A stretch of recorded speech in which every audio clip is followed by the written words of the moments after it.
नमस्कार विद्यार्थी मित्रांनो, MPC बेसिक या यूट्यूब चॅनलवर मी रुपाली गिरी आपले स्वागत करते.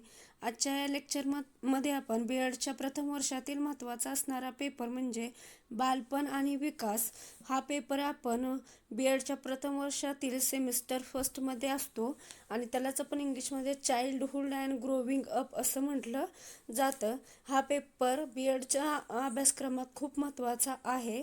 त्यासाठी मी हे लेक्चर बनवत आहे. तर या लेक्चरमध्ये आपण काय काय पाहणार आहोत, तर बालपण आणि विकास या पुस्तकातील मुळात 4 घटक आहेत.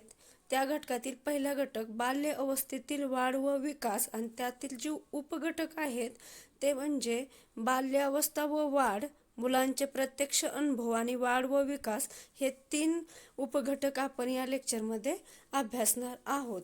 तर बघा, बाल्य अवस्थेतील वाढ व विकास समजणे यामध्ये जो पहिला उपघटक आहे तो म्हणजे बाल्यावस्था व वाढ. यात काय आहे, फरक आहे, विविधता आहे. रूढबद्धतेच्या संदर्भात बालकांच्या मुलांचे पालन पोषण व मुलामधील संलग्नता व प्रेम याविषयी माहिती आपण बालावस्था व वाढ यामध्ये पाहणार आहोत. तर दुसरा उपघटक आहे मुलांचे प्रत्यक्ष अनुभव. यामध्ये आपण पाहणार आहोत शहरातील झोपडपट्टीत राहत असतानाचे एक मुलगी म्हणून व दलित कुटुंबात राहत असतानाचे प्रत्यक्ष अनुभव. आता शहरातील झोपडपट्टीत राहणारे विद्यार्थ्यांचा अनुभव, त्याचप्रमाणे एका मुलीचा अनुभव आणि दलित कुटुंबात राहणाऱ्या व्यक्तींचा अनुभव हा आपण मुलांचे प्रत्यक्ष अनुभवामध्ये पाहणार आहोत. आणि तिसरा उपघटक आहे वाढ व विकास. यामधील आपण काय पाहणार आहोत, वाढ ही संकल्पना, विकास ही संकल्पना, वाढीची सामान्य तत्वे कोणती आणि अध्ययन व विकासाचा संबंध काय आहे, त्याचप्रमाणे अध्ययन व अवबोध यावर सामाजिक सांस्कृतिक घटकाचा काय परिणाम होतो हे सुद्धा आपण या लेक्चरमध्ये पाहणार आहोत. हे बाकीचे आहेत ते आपण पुढच्या लेक्चरमध्ये पाहणार आहोत. त्यामुळे आपण आधी सुरुवात करूया. बघा, पहिला आहे बाल्यावस्थेतील वाढ व विकास समजणे. हा पहिला उपघटक आहे. त्यातला आपण पहिला पाहायचा आहे वंचित म्हणजेच दुर्लक्षित घटकांचे शिक्षण. आता दुर्लक्षित घटक कोणते आणि त्यांचं शिक्षणापासून ते वंचित कसे राहिले हे आपण यामध्ये बघणार आहोत. तर यामध्ये काय आहे बघा, देशाच्या विकासामध्ये शिक्षणाला अनन्यसाधारण महत्त्व आहे, बरोबर. कारण शिक्षण ही राष्ट्राच्या प्रगतीसाठी एक प्रकारची गुंतवणूक आहे. तुम्हाला माहीत आहे, शिक्षणाशिवाय स्वतःची प्रगती होत नाही, म्हणजे व्यक्तिगत प्रगती होत नाही, त्याचप्रमाणे सामाजिक नाही. आणि सामाजिक नसल्यामुळे किंवा व्यक्तिगत प्रगती नसल्यामुळे राष्ट्राचीही प्रगती होत नाही. त्यासाठी आपण शिक्षणाला अनन्यसाधारण महत्त्व देतो. जर आपल्याला राष्ट्राची प्रगती करायची असेल तर आपण शिक्षणाशिवाय पर्याय नाही. त्यामध्ये तुम्हाला सांगता येईल बघा, या विकासासाठी समाजातील सर्व घटक शिक्षणाच्या प्रवाहामध्ये येणे आवश्यक आहे. मात्र आजही समाजातील काही घटक शिक्षणापासून दुर्लक्षित आहेत. आता बघा, आपण असं म्हणतो की 100% पटनोंदणी किंवा सगळ्या मुलांना शाळेत हजर केलं पाहिजे. तसा कायदा पण आहे. 6 ते 14 वयोगटातील मुलांना मोफत आणि सक्तीचं शिक्षण दिलं जातं. पण सगळे मुलं येतात का? नाही आहेत. मग ते जे येत नाहीत मुलं त्यांना आपण काय म्हणतो, शिक्षणापासून वंचित असलेले मुलं किंवा वंचित घटक असं म्हणतो. मग ह्या शिक्षणापासून दुर्लक्षित किंवा वंचित असलेले घटक कोणकोणते, तर ते बघा, त्याच्यात आहे तुम्हाला सांगता येईल सामाजिक दृष्ट्या दुर्लक्षित. जसं सामाजिक दृष्ट्या दुर्लक्षित म्हणजे बघा, मुली ह्या कशा आहेत, शिक्षणापासून वंचित आहेत. बऱ्याचशा मुली शिक्षणापासून वंचित आहेत. त्याचप्रमाणे विमुक्त भटक्या जमाती, त्याचप्रमाणे अनुसूचित जाती, अनुसूचित जमाती, शहरी व ग्रामीण झोपडपट्टीतील वंचित व्यक्ती किंवा मुले हे सुद्धा आपल्याला सामाजिक दृष्ट्या दुर्लक्षित घटक आहेत. आणि नंतरचा आहे तो म्हणजे अल्पसंख्याक आणि देवदासीची मुले. अल्पसंख्याक आणि देवदासीची मुले हे मुलं किंवा हे सर्व घटक शिक्षणापासून वंचित असलेले आपल्याला दिसतात. त्याचप्रमाणे बघा, दुसरे आहे शारीरिक दृष्ट्या वंचित असणारी घटक किंवा मुलं. आता शारीरिक दृष्ट्या जे मूक आहेत, म्हणजे बोलता येत नाही, पुन्हा बधिर, ऐकू येत नाही, अस्थिव्यंग म्हणजे अपंग असणारे आणि अंध, हे सगळे शारीरिक दृष्ट्या वंचित असणारे घटक आपल्याला सांगता येईल. पहिले आपण सामाजिक बघितले, आता ही शारीरिक. त्यानंतर बघा मानसिकदृष्ट्या वंचित. मानसिकदृष्ट्या वंचित म्हणजे कसं, ज्याची बौद्धिकदृष्ट्या मंद आहेत, म्हणजे बौद्धिक पातळी कमी आहे. सामाजिक दबाव व मानसिक न्यूनगंड असणाऱ्या व्यक्ती म्हणजे मानसिक रुग्ण किंवा मनोरुग्ण. त्याचप्रमाणे आता आपण पहिला पाहूया सामाजिकदृष्ट्या दुर्लक्षित असणारे. आता आपण पहिले 3 पाहिले, सामाजिकदृष्ट्या, परत मानसिकदृष्ट्या आणि शारीरिकदृष्ट्या. तर ह्यात पहिला आहे सामाजिकदृष्ट्या दुर्लक्षित. घटकामध्ये आपण सविस्तर माहिती घेऊया. सामाजिक दृष्ट्या दुर्लक्षित असणाऱ्या घटकामध्ये मानवाच्या प्रगतीच्या इतिहासामागे अभ्यास केला असता असे दिसते की मानवाने स्वतःच्या संरक्षणासाठी एकत्र राहण्यास सुरुवात केली, बरोबर. यातून समूह व समाजाची निर्मिती झाली. त्यातून समाजामध्ये विविध जाती, धर्म, वर्ग निर्माण झाले. काही काळानुसार त्याचा विकास झाला, मात्र त्यातील काही वर्ग अजूनही मागासलेले आहेत. बघा, जेव्हा मानव राहत होता, एकटा राहत होता, तेव्हा काही कारण असतो तो ग्रुपने किंवा कळपाने राहायला लागला आणि त्याच्यातच कामाच्या विभागणीनुसार त्यांनी जात, वर्ग, धर्म निर्माण केले आणि काही त्यातलेच जात धर्मामधले काही वर्ग आहेत ते शिक्षणापासून वंचित राहिलेले आपल्याला पाहायला मिळतात. त्यामध्ये बघा सामान्य जसं की बघा दूर राहावे लागते. अजूनही हक्कापासून त्यांना सामाजिक आर्थिक कारणामुळे दूर राहावे लागते. कुठल्या घटनांना सामान्य का, तर अजूनही त्या मानवी घटकांना शिक्षणाचा लाभ मिळालेला नाही. शिक्षणाचा लाभ मिळाला नसल्यामुळे त्यांचे हक्क अधिकार काय आहेत हे त्यांना कळत नाही. अजूनही हे घटक मागास राहण्याच्या पाठीमागे त्यांच्या असणाऱ्या समस्या कारणीभूत आहेत. कोणकोणत्या समस्या आहेत तर बघा, जाती धर्मामुळे काहींना शिक्षणापासून वंचित ठेवण्यात आलेलं तुम्हाला माहीत आहे.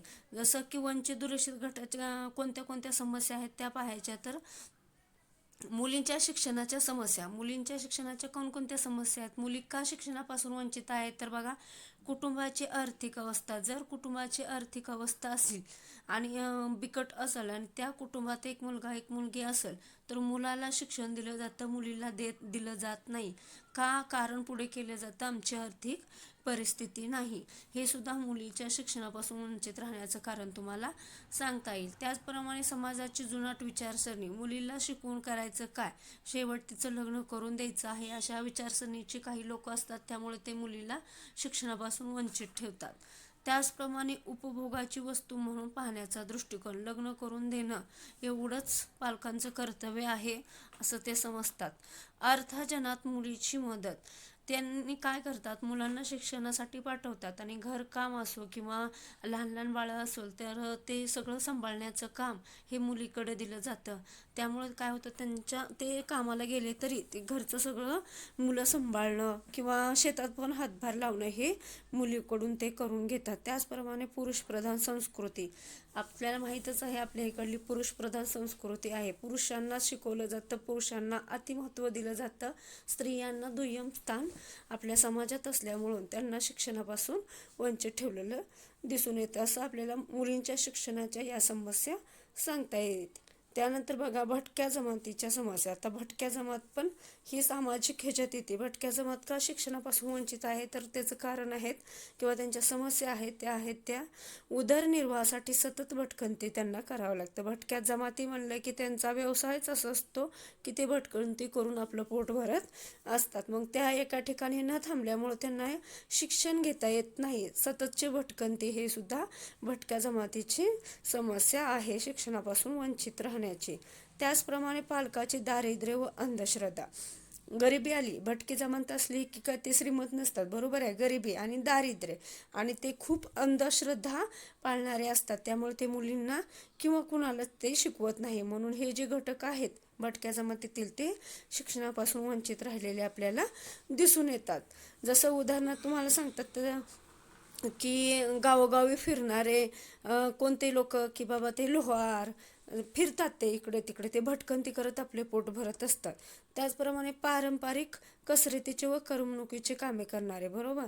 जसं की शाळेमध्ये तुम्हाला कधी आलं असेल की सर्कस वगैरे आलेला आहे, त्यांना काही एका ठिकाणी ते काम नसतं, त्यांना भटकंती करून त्यांचा व्यवसाय करावा लागतो. ह्या लोकसुद्धा आपल्याला शिक्षणापासून वंचित राहिलेले आढळतात. पालकांना मुलांचे सहकार्य आवश्यक वाटते.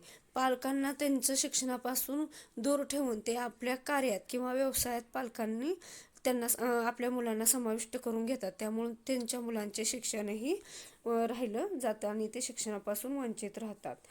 नंतरचा मुद्दा आहे तो अनुसूचित जातीच्या समस्या. आता जमाती पाहिली, आता जातीची बघू. घरातील शैक्षणिक वातावरणाचा अभाव. बघा, घरात जर शिक्षणाला महत्त्व नसेल किंवा कोणीही शिकलेलं नसेल तर शिकून काय करायचं असं एक त्यांचा ग्रह झालेला असतो. त्यामुळे ते अनुसूचित जातीतील व्यक्ती शिक्षणाला महत्त्व देत नाहीत आणि आपल्या पाल्यालाही ते पाठवत नाही. समाजात हीनतेची वागणूक. समाजात जर हीनतेची वागणूक असेल तरी ते शिक्षणापासून वंचित राहतात. त्यांना शाळेत येऊ दिलं जात नाही. दारिद्र्य, अन्याय. बरोबर, दारिद्र्यामुळं, अज्ञानामुळं, निरक्षरता, दैव आणि दैववाद, धर्म व रूढी यामुळेही अनुसूचित जातीचे लोक शिक्षणापासून वंचित राहतात. दररोजच्या जेवणासाठी करावा लागणारा संघर्ष म्हणजेच गरिबीमुळंही ते शिक्षणापासून वंचित राहतात. नोकरीची हमी नसल्याचा प्रश्न.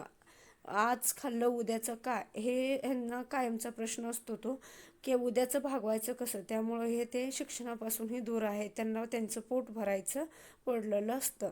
किमान सुविधा उपलब्ध न झाल्याने निर्माण होणारा न्यूनगंड.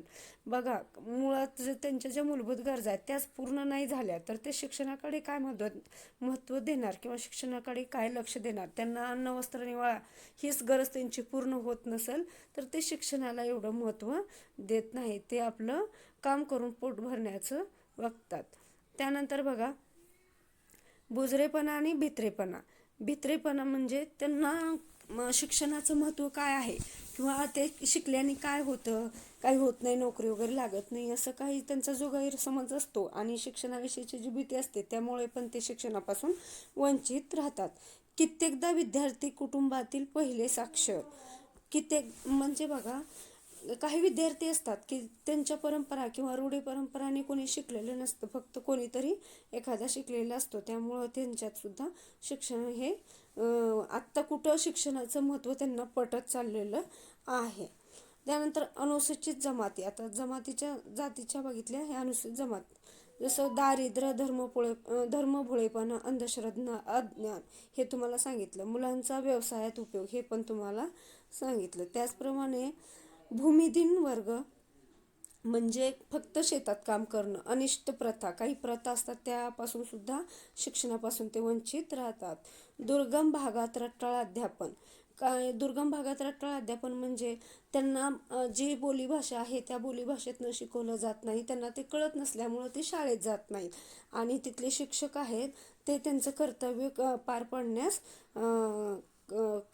पाडण्यास ते तयार नसतात. त्यामुळं काय होतं, दुर्गम भागात जे रटाळपणाने शिकवलं जातं त्यातून सुद्धा मुलं शाळेत जाण्याचं टाळतात. बोलीभाषेचा समस्या ही सुद्धा एक खूप मोठी समस्या आहे. की जसं बघा, विद्यार्थ्याला जर त्याची बोलीभाषा वेगळी असेल आणि ती शिक्षकाला जमत नसेल तर शिक्षक त्याला येते त्या भाषेतून शिकवतात. त्यामुळं विद्यार्थ्यांना ते काही कळत नाही आणि त्यातून सुद्धा गळती होऊन किंवा मुलं शिक्षणापासून वंचित राहतात. आरोग्यविषयक सुविधांचा अभाव. काही ठिकाणी दवाखाने वगैरे नसतात आणि प्राथमिक सोयी पण नसतात. त्यामुळं काय होतं, आरोग्य म्हणजे सारखं आरोग्य बिघडणं, यामुळं सुद्धा मुलं शिक्षणापासून वंचित राहतात. त्यानंतर आहे शहरी ग्रामीण झोपडपट्टीतील समस्या. आता आपण वंचित जाती जमाती पाहिल्या, मुलींचं पाहिलं. आता हे ग्रामीण व शहरी झोपडपट्टीतील कोणत्या समस्या आहेत त्यामुळे त्या झोपडपट्टीचे विद्यार्थी किंवा मुलं शिक्षणापासून वंचित राहतात. तर आर्थिक परिस्थितीची कमकुवत. म्हणजे आर्थिक परिस्थिती कमकुवत म्हणजे गरिबीमुळे ते आपलं शिक्षण पूर्ण करू शकत नाही. त्याचप्रमाणे पालकाची शिक्षणाबाबत उदासीनता. पालकाच्या ह्याच्यात कोणच शिकल्या नसल्यामुळं त्यांना शिक्षणाचं महत्त्व कळत नाही आणि त्यांना कळलं नसल्यामुळं ते आपल्या मुलांनाही पटवून देण्याचा प्रयत्न करत नाहीत आणि त्यांची शिक्षणाविषयी उदासीनता हे सुद्धा खूप मोठं कारण वंचित राहण्याचं आहे. सुसज्ज शाळांचा अभाव. शाळा जर व्यवस्थित नसेल तर विद्यार्थ्यांना टाकण्याचा सुद्धा पालक प्रयत्न करत नाही. त्यामुळे कशी शाळा स्वच्छ ठिकाणी व्यवस्थित परिसर असल्याने आणि चांगले अध्यापन कार्य होत असेल अशा शाळेतच मुलं जातात. गलिच्छ वातावरणाने आजारपण. बघा, झोपडपट्टीतील ही खूप मोठी समस्या आहे की तिथे वातावरण हे गलिच्छ असतं. बरोबर, तुम्हाला माहिती आहे झोपडपट्टी ही नाल्या ह्याच्यावरच उभा राहिलेली असते, त्यामुळं तिथलं वातावरण आरोग्यासाठी हानिकारक असतं आणि तिथं आजारपणाचं लक्षण जास्त असते. आजारी पडणारी लोकांची संख्या पण खूप आहे, त्यामुळे ते शाळेपासून वंचित राहतात. औषधोपचाराची कमतरता.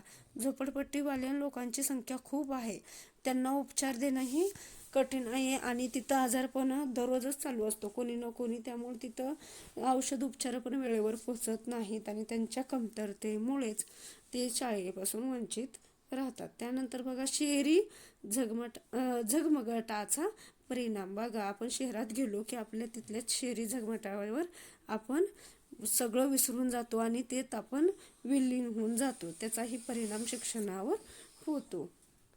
त्यानंतर बघा, तुम्हाला सांगता येईल पुढचा मुद्दा. आता हे आपण बघितलं, वंचित शिक्षणापासून वंचित राहणारे घटक, कुटुंब, मुले, जाती जमाती, परत त्याचप्रमाणे झोपडपट्टीतील राहणारे मुलं. आता आपण बघणार आहोत बदलत्या कुटुंब रचनेच्या बालकाच्या विकासावर होणारा परिणाम. आता बदलती कुटुंब रचना म्हणजे कसं, व्यक्तीच्या जीवनाची सुरुवात कुठून होते, कुटुंबातूनच. कुटुंब ही एक शिक्षण देणारी प्राथमिक स्वरूपाची संस्था आहे. बरोबर, कुटुंब ही एक शिक्षण देणारी प्राथमिक स्वरूपाची संस्था आहे, म्हणून मुलं आधी कुटुंबातूनच शिकतात, त्यामुळे ही प्राथमिक स्वरूपाची एक संस्था तुम्हाला सांगता येईल. व्यक्तीच्या जीवनात कुटुंबाचे महत्त्व अनन्यसाधारण आहे. कुटुंब ही एक सामाजिकरण घडवून आणणारी संस्था, कार्यवाहिनी आहे, तसेच अनौपचारिक शिक्षण देणारी एक संस्था आपल्याला सांगता येईल. व्यक्तीच्या जीवनात कुटुंबाला अनन्यसाधारण महत्त्व दिलेले आहे. तसंच मॅक आयव्हर पेज काय म्हणतात, कुटुंबाची त्यांनी व्याख्या केलेली आहे. ते म्हणतात, प्रजोत्पादन व प्रजोसंगोपन करण्याच्या हेतूने जोडलेल्या संबंधावर आधारित अशा आटोपशीर परंतु टिकाऊ समूहाला कुटुंब असे म्हणतात. असे कुटुंबाची व्याख्या मॅक आयव्हर पेज यांनी केलेली आपल्याला दिसून येते. त्याचप्रमाणे औद्योगिक क्रांती, भांडवलशाहीचा उदय, स्त्री शिक्षणाला चालना यामुळे भारतीय कुटुंब रचनेत अनेक बदल झाले आहेत. कुटुंबामध्ये स्त्रियांना पुरुषाप्रमाणे हक्क प्राप्त झाला आहे. एकत्रित कुटुंब पद्धती आता काय संपुष्टात आली आहे. आता विभक्त कुटुंब पद्धती आपल्याला पाहायला मिळते. त्रिकोणी किंवा चौकोनी कुटुंब पद्धती उदयास येते, जसं की दोन मुलं आई वडील किंवा दोन आई वडील आणि एक मुलगा, असं त्रिकोणी आणि चौकोनी अशी आपल्याला कुटुंबाची पद्धती किंवा कुटुंब व्यवस्था आपल्याला पाहायला मिळते. या बदलत्या रचनेच्या बालकाच्या विकासावर परिणाम झालेला दिसून येतो. आता ह्या विभक्त कुटुंब पद्धतीचा बालकाच्या विकासावर कसा परिणाम होतो ते पाहायचं आहे. बदलत्या कुटुंब रचनेचे परिणाम बघा कसे होतात. संस्काराचा अभाव. आता कुटुंब पद्धतीमध्ये विभक्त कुटुंब पद्धती असेल तर त्यावर संस्कार कमी असतात, कारण बघा दोघं पालक असतील आणि ते जॉबला असतील तर ते बाहेर जातात. बरोबर, आणि कसं असतं, लहानपणापासून कुटुंबातून बालकावर विविध प्रकारचे संस्कार होत असतात, हे माहिती आहे.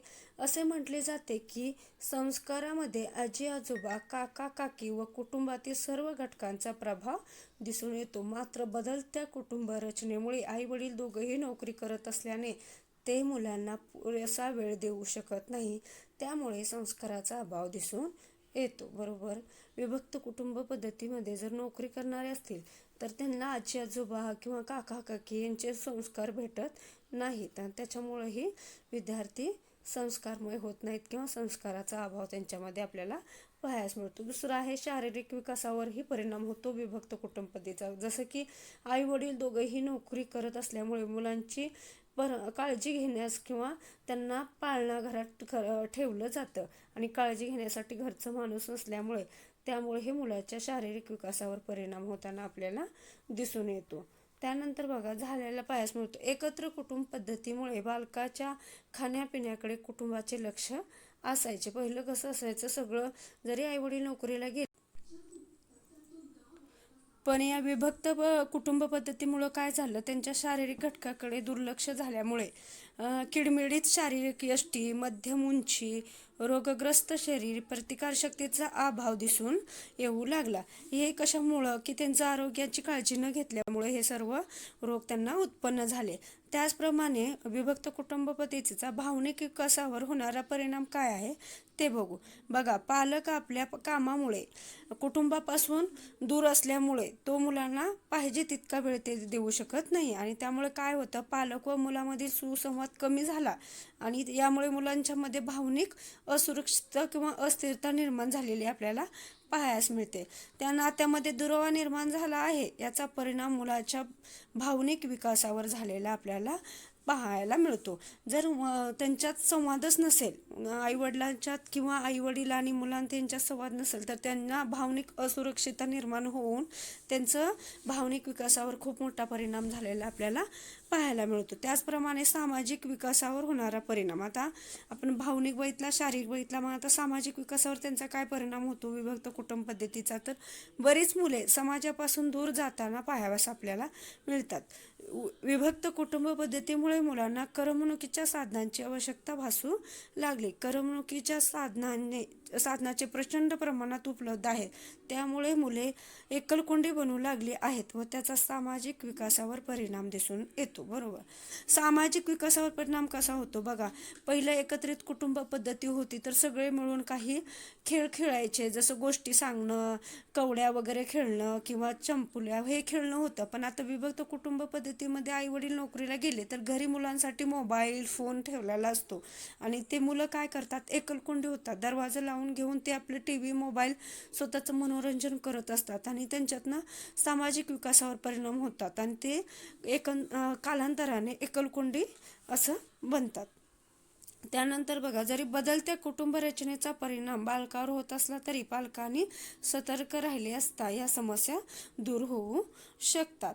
ह्या समस्या पालकांनी जर विचार करून व्यवस्थित प्रकारे दूर केल्या तर ह्या होऊ शकतात. अशा प्रकारे आपण बालपण आणि विकास यातील महत्त्वाचा असणारा पहिला पॉईंट आपण किंवा पहिला उपघटक पाहिला. राहिलेला भाग आपण पुढच्या लेक्चरमध्ये अभ्यासू. जर तुम्हाला माझं लेक्चर आवडले असेल तर माझ्या लेक्चरला सबस्क्राईब, लाईक आणि शेअर करायला विसरू नका. धन्यवाद.